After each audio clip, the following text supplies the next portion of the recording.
Hello, I'm Severin Suzuki speaking for ECHO, the Environmental Children's Organization. We're a group of 12 and 13-year-olds trying to make a difference. Vanessa Seti, Morgan Geisler, Michelle Quigg, and me. We've raised all the money to come here ourselves, to come 5,000 miles to tell you adults you must change your ways.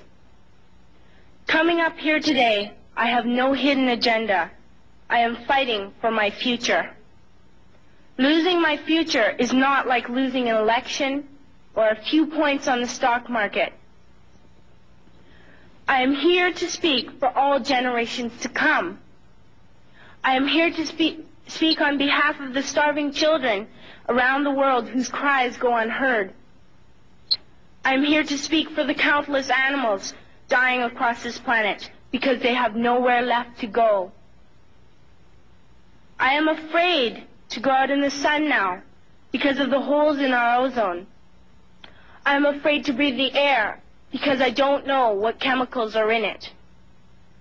I used to go fishing in Vancouver, my home, with my dad, until just a few years ago we found the fish full of cancers. And now we hear of animals and plants going extinct every day, vanishing forever. In my life, I have dreamt of seeing the great herds of wild animals, jungles and rainforests full of birds and butterflies. But now I wonder if they will even exist for my children to see. Did you have to worry of these things when you were my age? All this is happening before our eyes, and yet we act as if we have all the time we want and all the solutions. I'm only a child, and I don't have all the solutions. But I want you to realize, neither do you. You don't know how to fix the holes in our ozone layer. You don't know how to bring the salmon back up in a dead stream. You don't know how to bring back an animal now extinct. And you can't bring back the forest that once grew where there is now a desert. If you don't know how to fix it, please stop breaking it.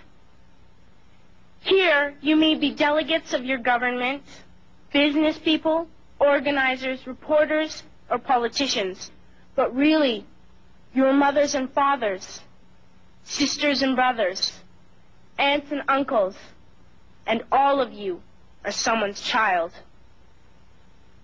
I'm only a child, yet I know we are all part of a family, 5 billion strong. In fact, 30 million species strong. And borders and governments will never change that. I'm only a child, yet I know we are all in this together and should act as one single world towards one single goal. In my anger, I am not blind, and in my fear, I am not afraid of telling the world how I feel.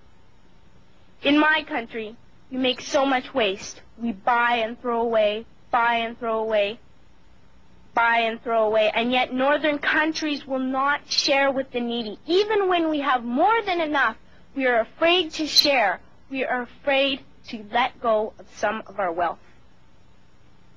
In Canada, we live the privileged life, with plenty of food, water, and shelter.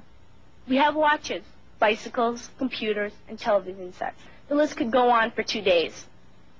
2 days ago, here in Brazil, we were shocked when we spent time with some children living on the streets. This is what one child told us. I wish I was rich. And if I were, I would give all the street children food, clothes, medicines, shelter, and love and affection. If a child on the streets who has nothing is willing to share, why are we who have everything still so greedy? I can't stop thinking that these are children my own age, that it makes a tremendous difference where you are born. That I could be one of those children living in the favelas of Rio. I could be a child starving in Somalia, or a victim of war in the Middle East, or a beggar in India.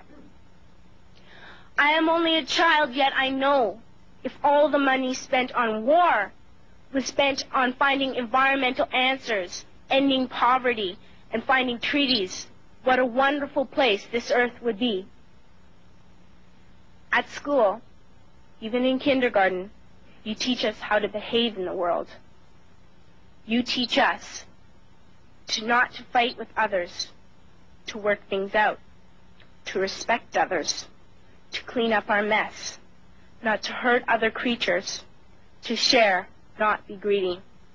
Then why do you go out and do the things you tell us not to do? Do not forget why you are attending these conferences, who you're doing this for. We are your own children. You are deciding what kind of a world we are growing up in.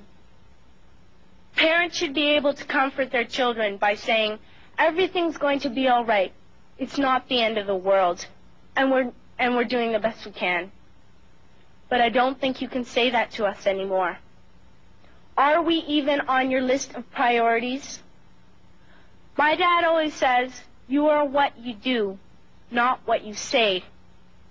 Well, what you do makes me cry at night. You grown-ups say you love us, but I challenge you, please, make your actions reflect your words. Thank you.